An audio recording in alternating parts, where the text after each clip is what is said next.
All the dogs on the adoption floor should have a collar with a hook to do the normal leash. What I have found in my experience, and you might want to do this too, a lot of people do, is instead of, it takes some time to, the dog's jumping around, it's excited, like I have to get this little thing exactly on this little thing. You know this from your own dogs, right? Take them out on a walk.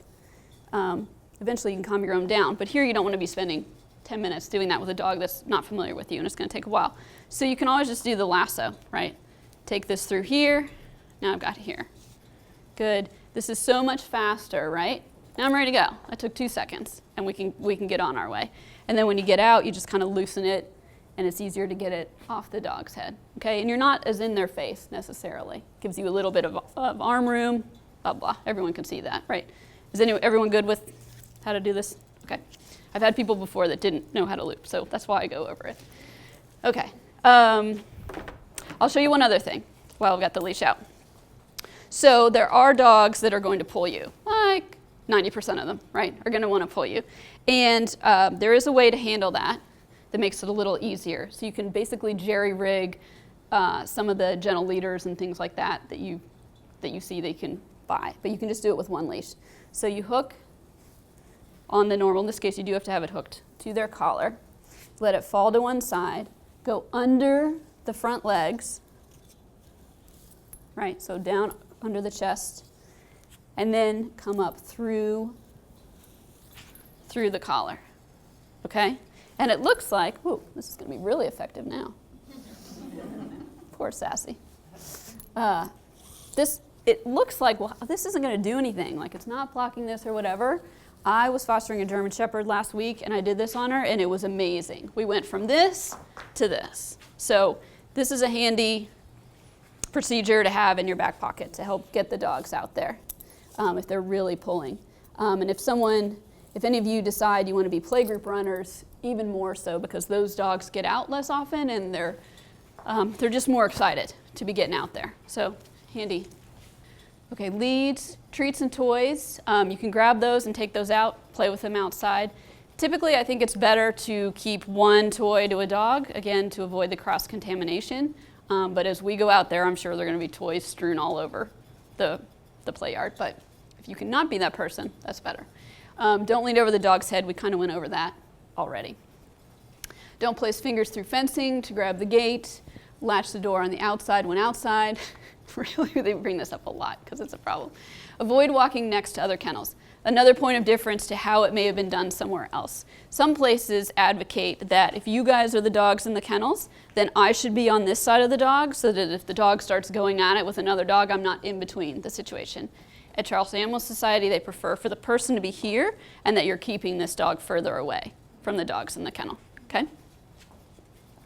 Avoid dog-to-dog contact, like we said. Entering and exiting a run. So this means when you're now leaving the adoption floor and going out to the play areas. Look around. There are a lot of kind of lock-off areas, so there are various sections leading up to getting to the actual play yards that can be closed. You want to make sure you're always closing gates behind you. You never leave an open gate behind you, okay? And that's because inevitably dogs will get away from someone or get out, and then that means that there's only so far they can go. There are all these little sections, and they can't just be running free. It also means it's easier for you to catch them because there's a smaller area for you to try and catch them. Close all gates behind you. Puppies under 4 months cannot be walked on the grass. So this is because they haven't been through all their vaccines yet, right? And there are smaller play areas that are on concrete that you can play with the puppies out there, or you can take them walking in the parking lot. It's another option. But keep them off the grass. When returning the dog to the kennel, check the water bowl. Note on the walking log any excessive pulling. You can put any kind of notes actually on there that you want that you think might be helpful to other volunteers. Don't initiate any dog-to-dog interactions. Like I said, that's handled in playgroups by the behavior team. That's not on your all's agenda. Okay. If you want to work with the dog, if you feel comfortable with trying to teach them sit or teaching them to stay down or off, then that's fine. Loose leash walking, meaning if the dog's pulling, you're not moving forward, right? If the dog's pulling, you go the other direction. Don't be pulling back on the dog. You're going the other direction so that they understand the more I pull, the further I get from where I want to go. We only go forward when the leash is loose, right? But you don't have to be training all these dogs. It's really about giving them some attention. If you want to, good, but don't get yourself frustrated thinking like this dog needs to be a better trained dog after an hour of you being here, okay? Prevent inappropriate behaviors like jumping, pulling on the lead. We talked a little bit about that. I think most people are familiar with this, but a good way to keep a dog from jumping up on you, instead of trying to yourself pull them down or push them down, if you push down on a dog, they want to do the opposite. They want to now push up on you. They want to do an action-reaction thing. The best thing to do is have them on a leash, and you're stepping on the leash here, and now they're fighting against the leash and the ground instead of it being something about you. Meet and greet assistance. So you'll be on the adoption floor. You'll be taking dogs in and out. The general public will see that, and they'll be like, oh, you can help me. And so they'll come up to you, which is good, and say things like, can I see this Yorkie over here? I want to see this Great Dane over here. Can we play with this dog?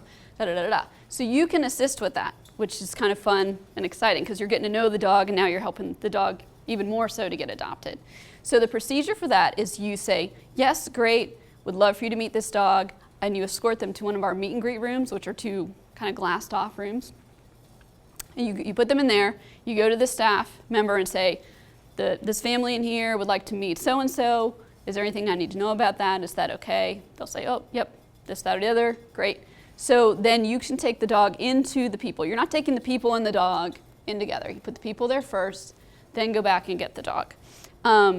Don't bring any don't like grab a toy real quick to take in there with you unless it's one that you know the dog has already proven that it likes.